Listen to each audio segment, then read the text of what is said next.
Welcome back to the Cork Football Podcast. I just said I'd do a bit of a podcast there, just looking at the draw we got there against Donegal. And, it's hard to know how I feel about it. The game isn't knockout, so it's a bit surreal and it's kind of hard to kind of analyse it beforehand. But when I heard the draw first there on Tuesday morning, my initial reaction was I was kind of positive about it. I was thought like that, yeah, it was a tough draw, but I think, I was saying that if we had a good performance up there, it would kind of set us up for the rest of the championship. But on mature reflection, as some politician said once, I'm kind of less enthusiastic about it as time goes by.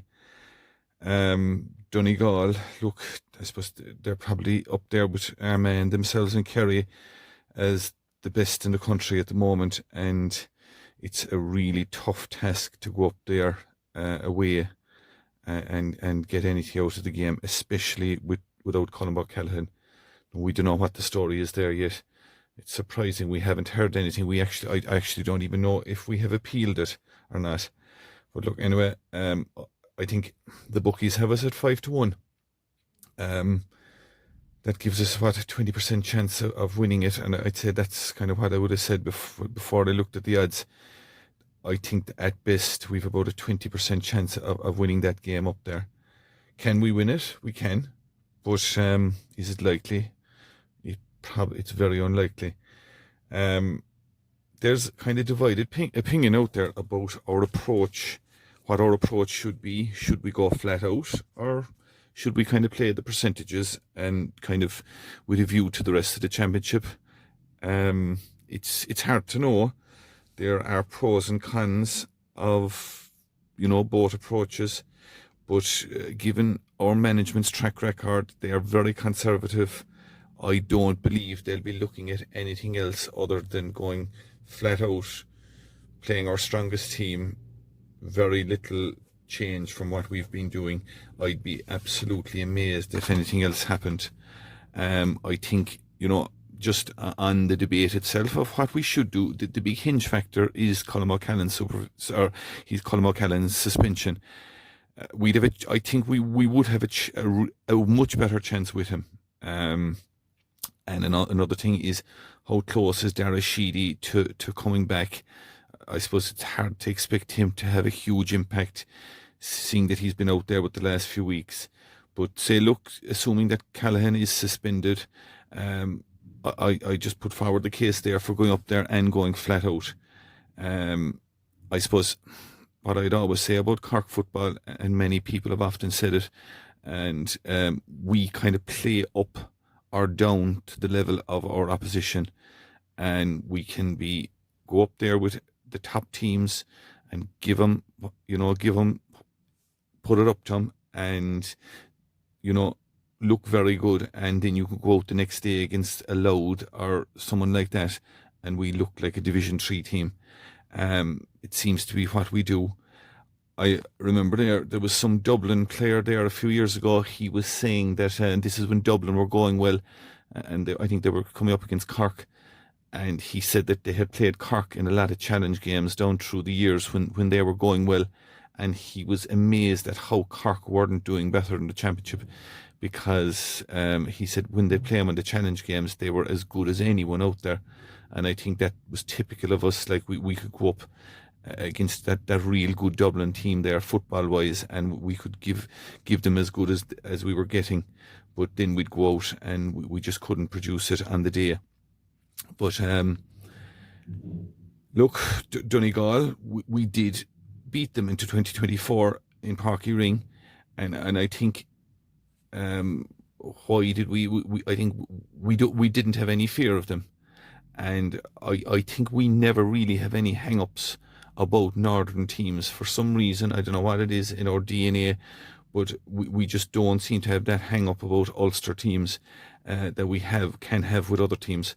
I suppose my own kind of pet theory as well about it is just looking at it from, say, the Ulster point of view, and this is I'm only speculating here, is that I suppose they're so far away from us. They kind of see us. I suppose our track record, a lot of hurling All Irelands, and we do win the odd football All Ireland. They kind of see us as kind of G nobility. I suppose, and that would have been more so before, like when Ulster wouldn't have been competitive, and I suppose they don't see our ups and downs up close. And from a distance, we always look strong because we're competing with Kerry, and we're always there or thereabouts with Kerry, and that's kind of their yardstick for us. So I think that they kind of rate us, and we are not in awe of them. And I think that always kind of comes into the equation when we play a Northern team. So look, I suppose coming back to, if we do go flat out for it without Colm O'Callaghan, you're looking at Sean Welsh going into the middle of the field, or what they might do, another thing they might do is put Paul Welsh midfield and have Rory Dean in the half forward line. That's quite possible as well. So, I'm trying to say now, what we'd be hoping for is, after Donegal's performance below Killarney and all the hype over it and the controversy about Jim McGuinness and all that after, that that they'll find it hard to repeat that again, and we'd be hoping that they'd be getting, that they'd be a small bit of complacency there, and if we were to click on the day and take them on, I think, like we would have a chance, and especially if we did start going well and got on top of them, like, the fact that there's a second chance there for Donegal, I don't know. Look, I'm just being optimistic here and looking at the glass half full, but we're quite capable of taking that chance if it was a case that Donegal were under par. And like the outcome of that, then if we were to beat Donegal up there, like the confidence it would give us going straight into a quarter final. Look, we all know what could happen after that, but it should give us fierce confidence going into a quarter final. And it's not out of the question. It's unlikely, but it's not out of the question. But in saying that again, we could go up there and go flat out, and we could take a hammering up there, even going flat out. And I think that would kind of deflate us, and I just think that is the risk in that. But look, you can't be kind of setting out your stall with that kind of a proviso. But the alternative approach then is kind of like that we play the long game, and when you kind of take into account the travel and the probability of success, and I suppose more importantly then would be the short turnaround, that we'd be playing an eliminator then probably 6 days later from when they'd come home on Sunday, and then we'd have to, even if we won that, we'd have to go out again, so it'd be 3 weekends in a row, having gone flat out above in Ballybuffet. It probably would catch up on us eventually. But look, I think another thing we have to take into account is that, look, Donegal, the likelihood is they are looking at us and they'll say, lock down Stephen Sherlock, and you kind of have Cork pretty much under control. So I suppose we have to kind of work around that. And if we weren't going to go, like if we were kind of going to play the long game, would we kind of say, right, instead of Colm O'Callaghan, you've Sean Welsh in midfield, give him an outing, and hopefully that he'd click and gain confidence from it, and he becomes a better player then for the rest of the championship. If we didn't start Stephen Sherlock, and start say Conor Corbett instead, you'd be throwing a kind of a curveball at Donegal. You have Brian O'Driscoll is another man that's injury prone, very important player to us. Should we be looking at resting him and giving Rory Maguire a run there? It's, I don't think you'd be losing an awful lot, and you'd be getting, because this is all, if we're looking at long term of the championship, this is going to happen down the track. I cannot see Brian O'Driscoll, like, say, if we were to get to a semi-final, I don't see him playing 4 games in a row, and we need to stretch our panel and give fellas runs. So, and I was looking there, like we had Jacob O'Driscoll, he was cornerback, he's a cornerback. He was named number 17 in the programme against Meath. Like, if we have an injury in the full to our cornerbacks, all right, fair enough. You could put Tommy Welch back in there and bring Rory Maguire into centre back, which is I don't know what they do, but are we just having him there as an ornament on the bench, or are we going to try him and see if he can actually do the business for us? Another thing is, if Daniel O'Mahony was to get injured, I think we'd be in big trouble. Who do you put in there? Rory Maguire has played there before. Different type of a game that time. It was you had more protection in defence. I actually don't know. I think that if Daniel O'Mahony, anything happens to Daniel O'Mahony, I reckon we are ghost. So look, I'm just putting forward the argument for not going flat out and having a crack off them. Not saying throw the game or anything like that. It's not that I'm not putting forward that argument. I'm just saying that is the way you'd go up there with a team that you'd be stretching your panel and giving fellas a run out, but still having a good crack off it, but without the emotional investment of going flat out and the disappointment of losing up there. I think if you don't have the emotional investment, I think the fatigue wouldn't be as much afterwards.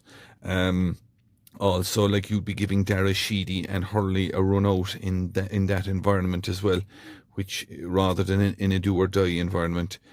Look, the risk there is that it could get very ugly up there, but what I mean is in the scoreline rather than anything else. But look, that's a possibility either way, because Donegal, like, they are good.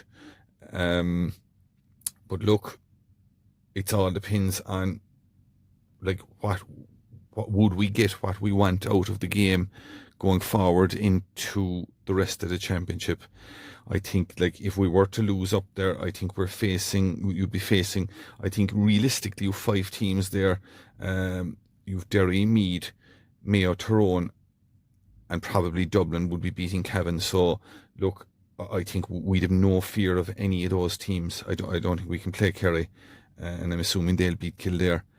So the advantage of going up there with a more long-term kind of approach, big picture approach, would be our panel would be really road tested and kind of fresher for the rest of the championship. But look, I think the argument is kind of moot anyway, because I don't think the management are going to even countenance anything like that. The one thing as well, like, is that no matter what approach we have up there, I think we have to recognise that opposition are going to go after Stephen Sherlock. It's like as if it wasn't obvious before the Meath game. It's definitely now that they'll see what when what's his name, the Kerry Jason Foley, the Kerry fella there, how he locked down Sherlock, and we had no answer to it, and it was deflating for Sherlock back there. You could see it, like, the confidence just drained out of him. Like, he was just a beaten man, and started making kind of poor decisions then on top of it because of that. So I think we have to find a solution around that, because that is going to start happening. Are we going to? I doubt it. I think we're going to play it away as we are and hope for the best. I don't see. No, the only thing I did see the last day was that Sherlock, he operated kind of solely on the left side in Killarney, whereas he did, especially in the first half against Meath, he was going down the right hand side a bit, which, obviously they had learned a bit from Killarney, that he